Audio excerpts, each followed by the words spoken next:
Well, whoa. Let me back this down a little bit. Well, I'd like to say hello to everybody. Welcome to another installment of You Are Not the Thinker. Hold up. Let me get that finger pointed to you right. You are not the thinker. Tonight's subject is going to be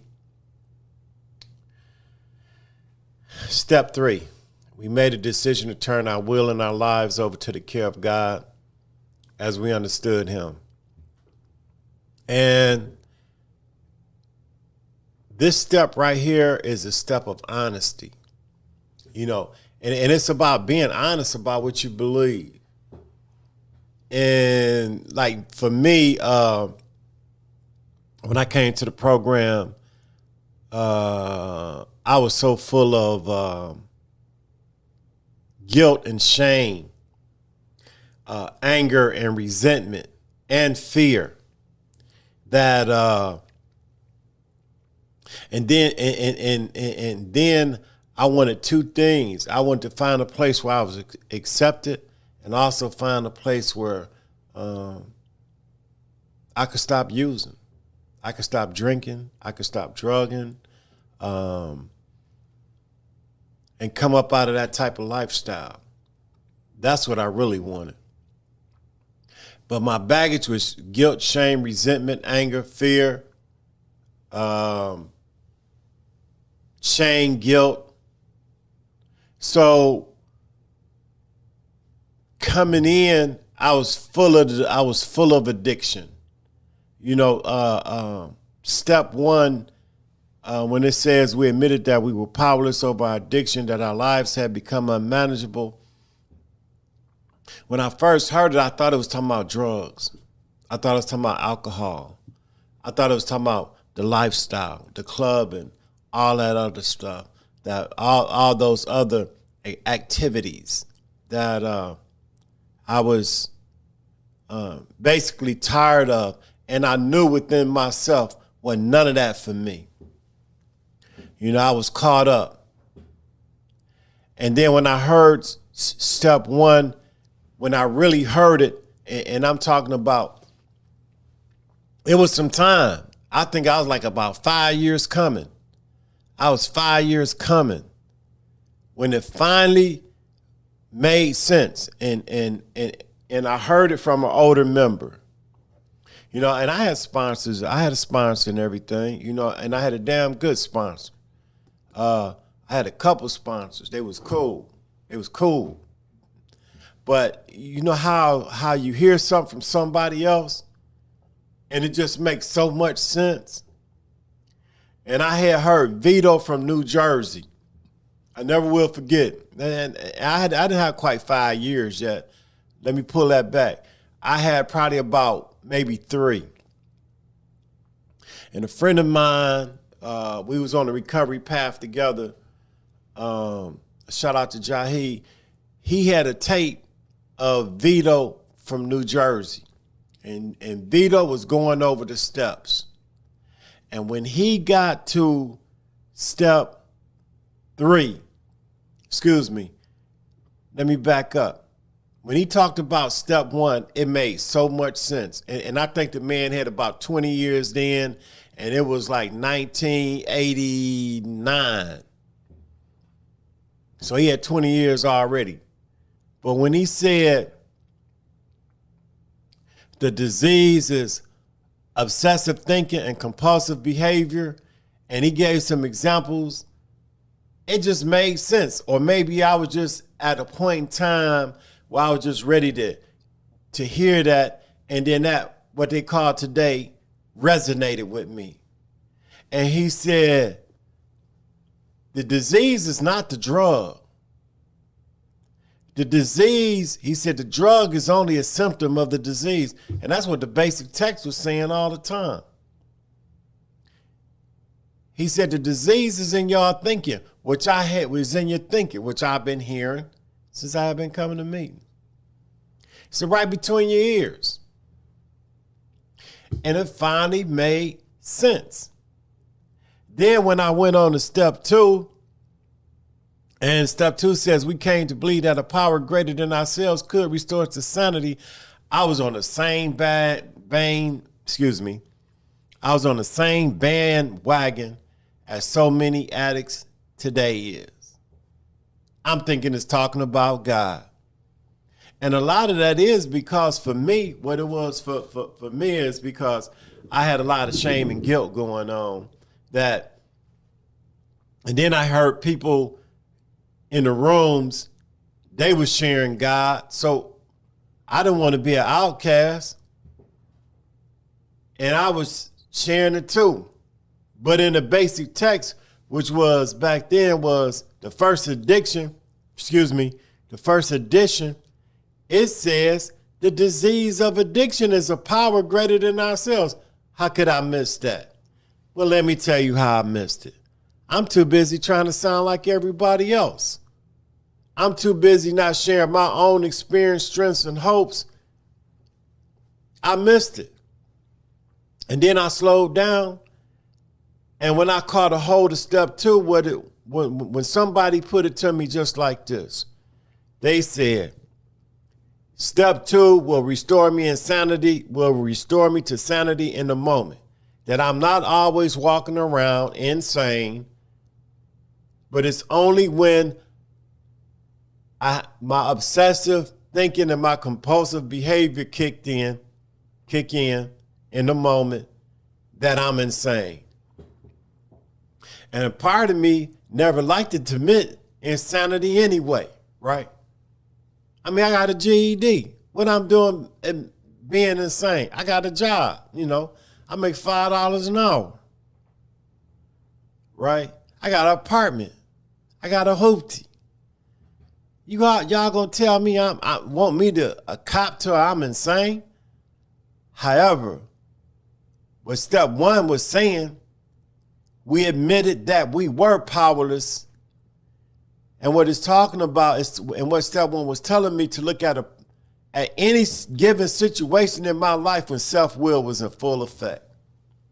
Long story short. And that if I went into denial of step 1, that I would never have a step 2. And then they had all these little stories about, you speeding down the street, you see the police, what you do, you hit on the brakes. The police is a power greater than myself in the moment. You hear a baby crying, you feed the baby stop crying, what it is, and those types of stories. And then it finally hit me, man, that what step 2 was really trying to do was, if I surrendered to it, was allow me to have some faith. Was allow me to have some faith in the moment in situations that I really wanted to control. And I did everything to control. In other words, my disease was active. I had not surrendered in the moment. Still struggling, still fighting. So once I surrendered to step 2, or became conscious and aware. So in other words, when I came out of the darkness, I became conscious of step 2. In other words, I knew it was. Then when I became aware, I could see it.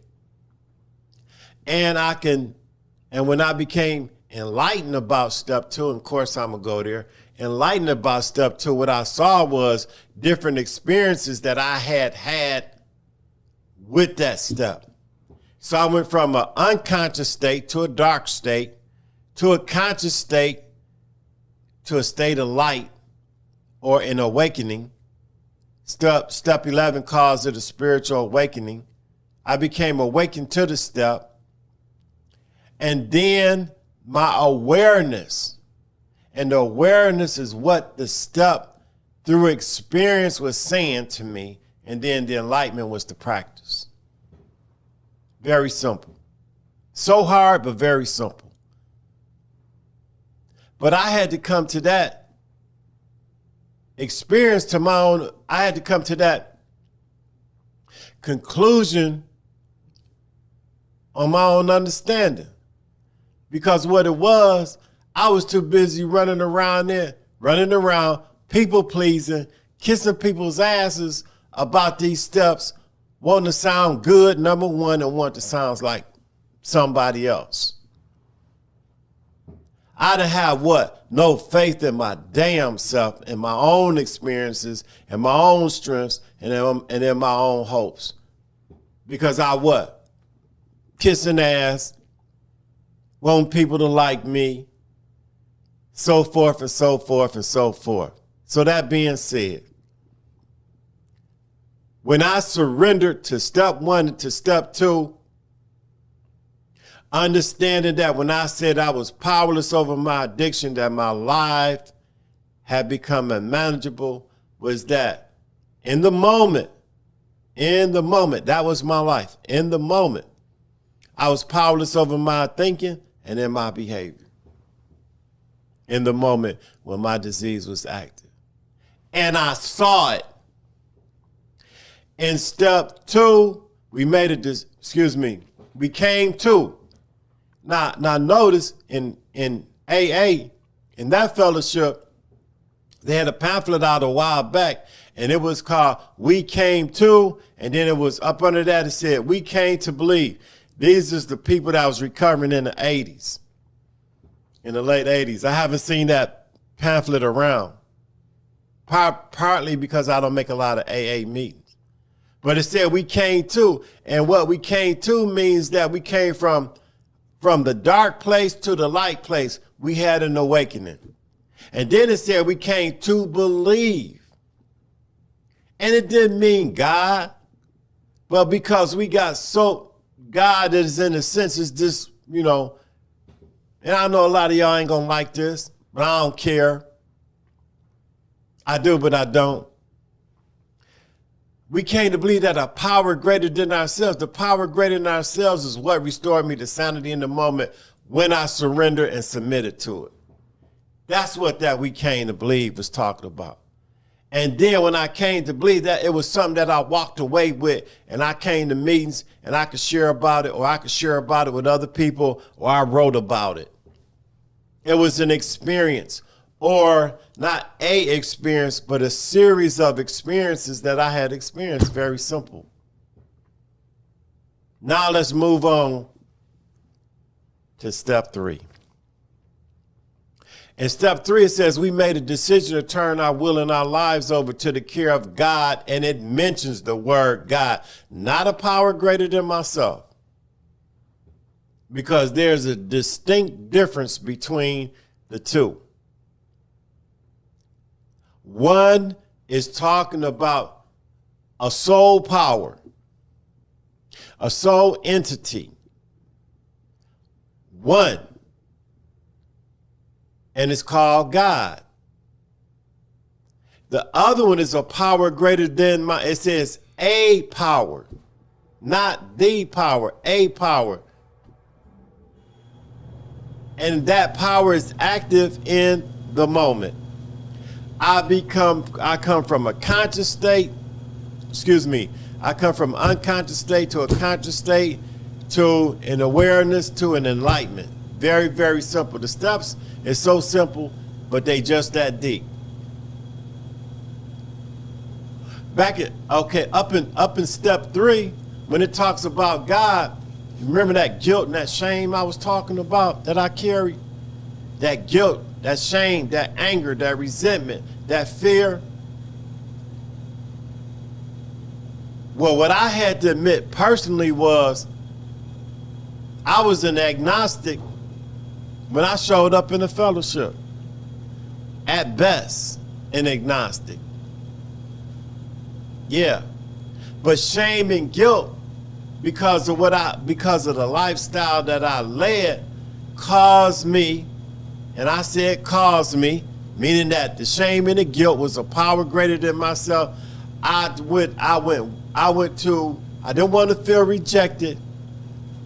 And I was taking the safe side, so I said God. And I went to a place where I was real familiar with, church, mosque, all that.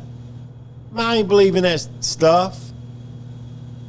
Because if I did, I wouldn't live the lifestyle that I live. And that's what I'm gonna go on. And I can't blame it on addiction. Because if my belief in God was stronger or as strong as the disease of addiction, then I wouldn't have had the lifestyle. Very simple. 1 + 1 is 2 at the end of the day. So that being said, when I came from step 2 to step 3, and I made a decision to turn my will, and what was my will? And I've been around the rooms a long time, and I heard people got all these definitions about will, what my will was. But my will was my obsessive and my compulsive thinking back in step 1.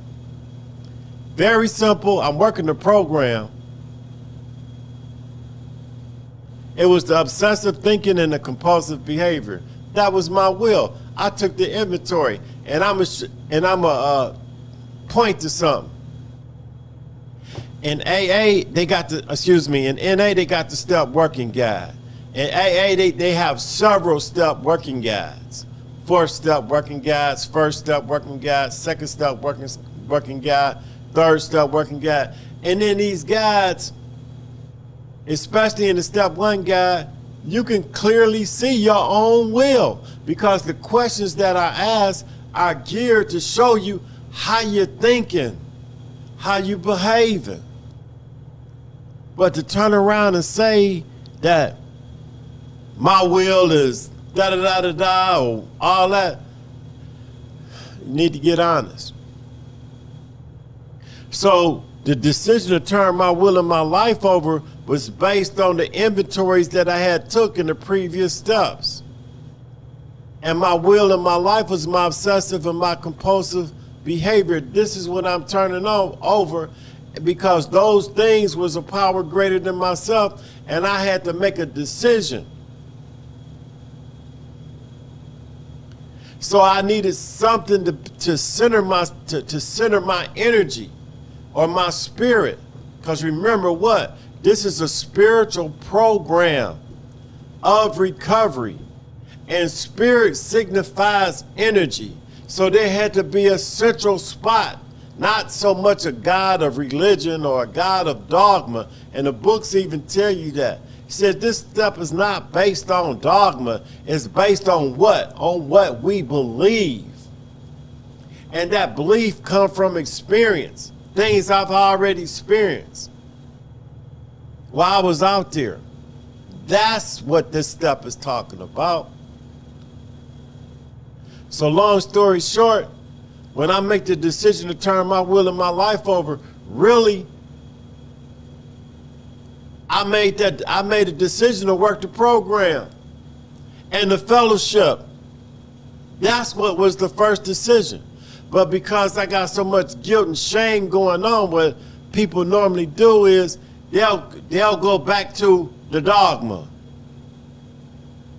And they'll pick the dogma up. And what it does is it robs you of the benefits that this program had to offer. Because now the thinking have kicked in. So let's go back to the title. The thinking is kicked in.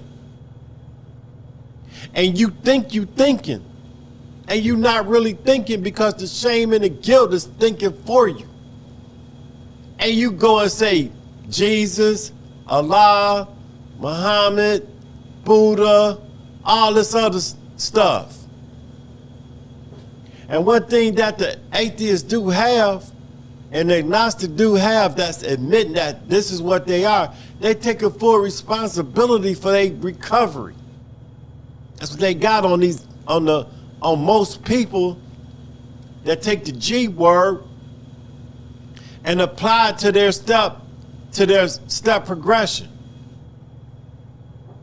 So in step 3, the decision is made out of commonsensical. You done looked at your latter 2 steps. You looked at the inventory. You looked at everything you did. You understand that you don't have no power over the disease of addiction, and that the power is greater than yourself is getting you through. But you need to have a focal point of energy. And then the word is God, but it's not. It's only a signpost. Because in the English language, there is no word for what the founders was trying to say. But here's what happened. Because early on in the recovery programs, religious people had dominated the programs, as we can see in the Blue Book, when they got the chapter to the agnostics, and what do they say? May you find God now. That's damn near a threat. People that go into meetings, oh, you can't recover without God. It's people been recovering without the G-O-D, the dogma anyway, for years, longer than a lot of us. So back to the decision. The decision is to work the program and the fellowship. That's all it is. Now, you can come up with some other stuff. I remember back in the 80s, and that's how far I go back. They used to say good orderly direction. Get you some good order. I mean, you hear people talking, to Jesus and Allah and the Jehovah and all that. But you would also hear people say, work the program. So I work the program. And some of them were saying it because they didn't want to have that argument about God, because some people is really fanatics when it comes to the G word. I hope I don't lose no friends, but if I do, I'll give me some new ones. So what the third step is saying is we made a decision based on step 1, step 2, to turn our will and our lives over to the care of God. And it don't say to God. It says to the care of God. And I like the example that Vito gave. It's been over 30 years and I still remember it. He said, if you hire a babysitter to take care of your kids, the babysitter's coming to take care, then you're not giving your kids over to God. To your babysitter. The kid's going to care for them. And how God cares for me, from my experience, is through the step 2 process. Power is greater than myself. And if you stick around long enough, by the time we get to step 11, it's right there. Because you need step 2, and I know I'm going ahead a little bit, because you need step 2 to have a step 11. You need a step 3 to have a step 11. You need a step 1 to have a step 11. You need an honesty, open-mindedness, and willingness to have a step 11. And what do step 11 say? We sought through prayer and meditation to improve our conscious contact. Remember what I talked about in step 2 when I talking about coming from an unconscious place to a conscious place? Well, that's what step 2 does. I said does, y'all, not do. I'm sorry. I'm still getting my vocabulary together. And that's what step 2 is doing. But it takes all 3 steps. Because why? Let me hit that step again. We sought through we, and who is the we? Mentally, physically, spiritually, and emotionally. We sought through prayer and meditation to what? Improve our conscious contact. And it started all in step 1. It didn't start in step 3.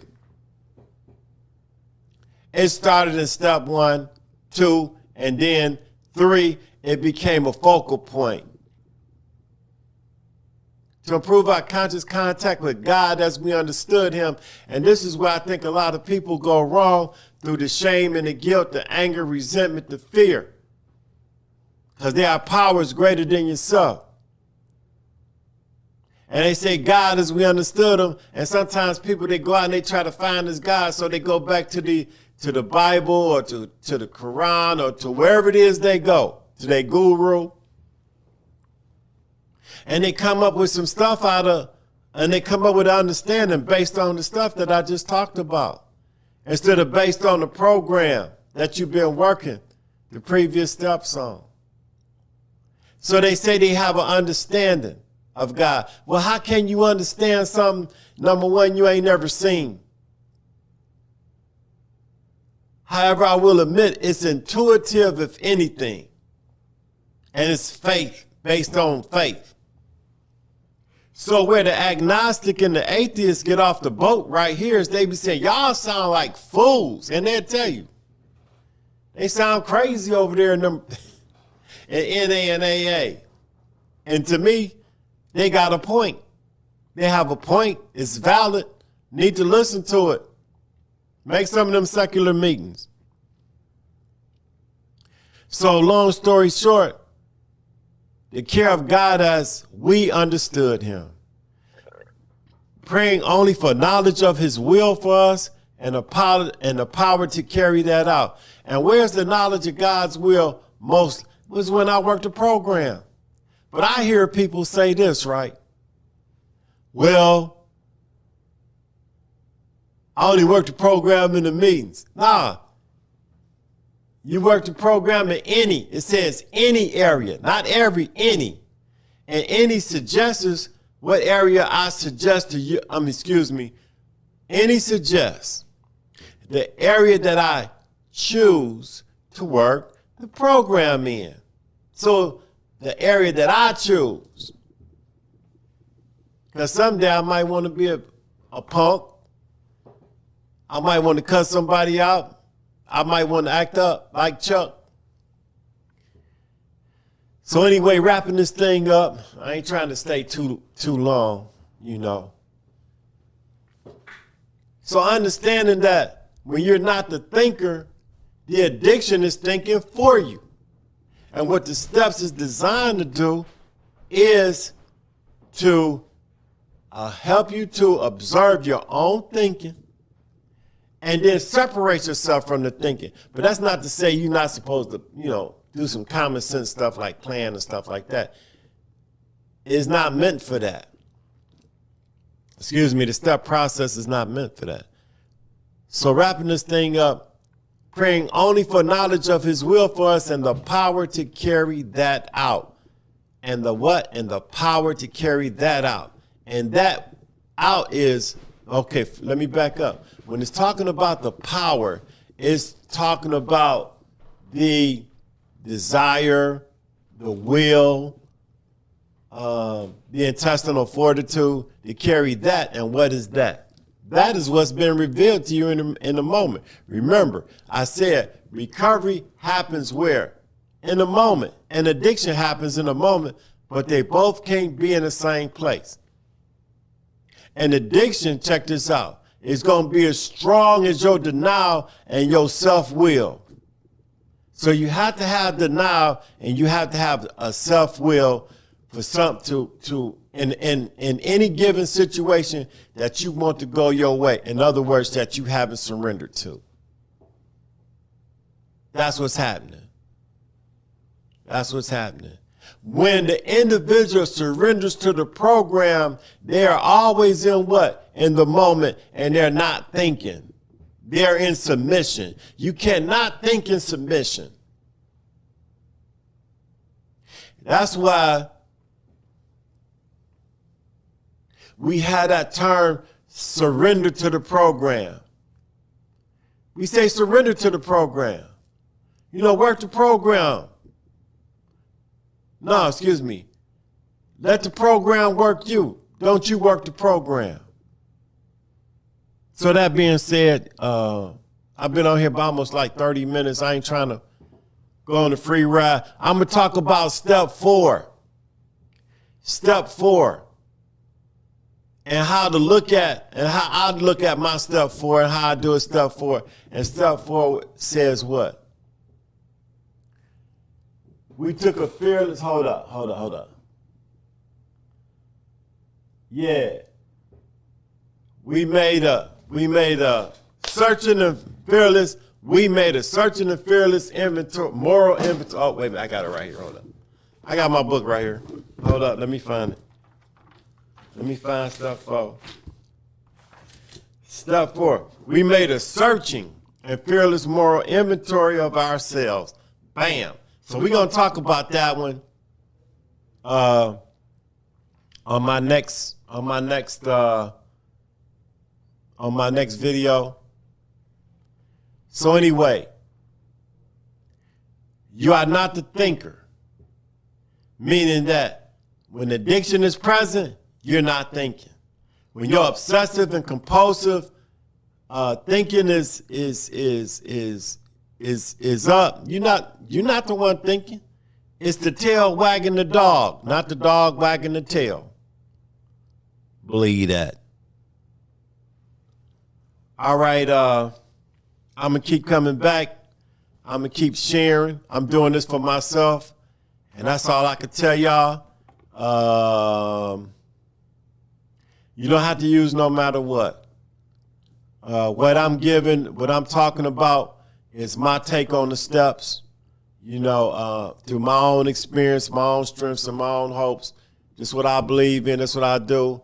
You know, I've been doing this for a day at a time. For a day at a time. All right, y'all. Thanks for letting me share.